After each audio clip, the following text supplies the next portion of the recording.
ছোট্ট বন্ধুরা, আজ আমরা জানব ভয়ানক সিংহ ও ছোট্ট ইঁদুরছানার গল্প। এক বনে এক বড় সিংহ বাস করত। একদিন সে ঘুমিয়েছিল, গভীর ঘুম। তখন তার পাশে একটি ছোট্ট ইঁদুরছানা খেলা করতে করতে সে সিংহের নাকের ভিতর ঢুকে গেল। সিংহটির নাকে সুরসুর করতে লাগলো। সাথে সাথে সিংহটির ঘুম ভেঙে গেল এবং সে হাঁচি দিল। হাঁচি দেওয়ার পরপরই ইঁদুরছানাটি ছুটে গিয়ে মাটিতে পড়ল।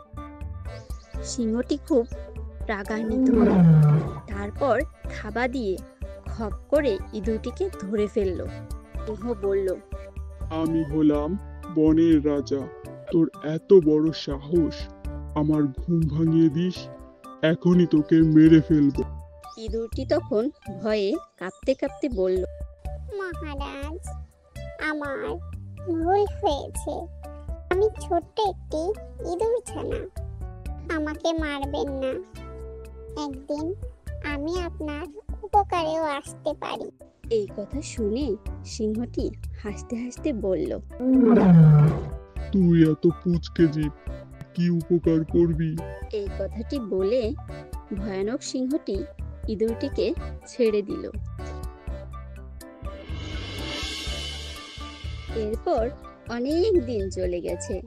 একদিন ইঁদুরটি অনেক জোরে জোরে গর্জন শুনতে পেল।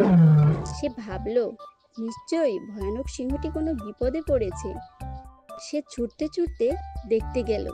গিয়ে দেখলো ভয়ানক সিংহটি একটা শিকারীর ফাঁদে আটকা পড়েছে। তখন ছোট্ট ইঁদুরছানাটি মনে মনে ভাবলো, ভয়ানক সিংহটিকে যে কোনোভাবে উদ্ধার করতে হবে।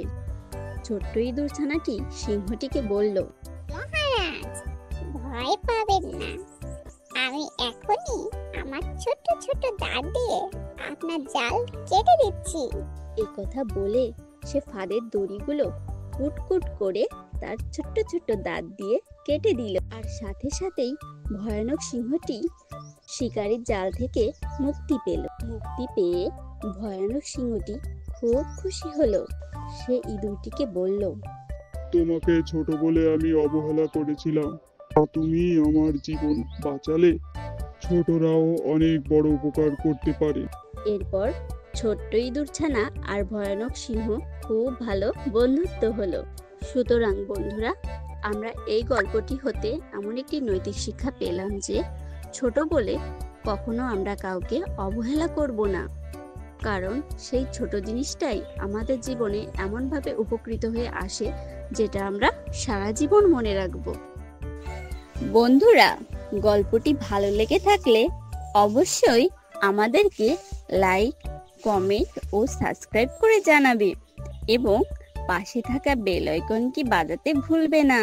খুব তাড়াতাড়ি তোমাদের সামনে নতুন নতুন গল্প নিয়ে হাজির হব।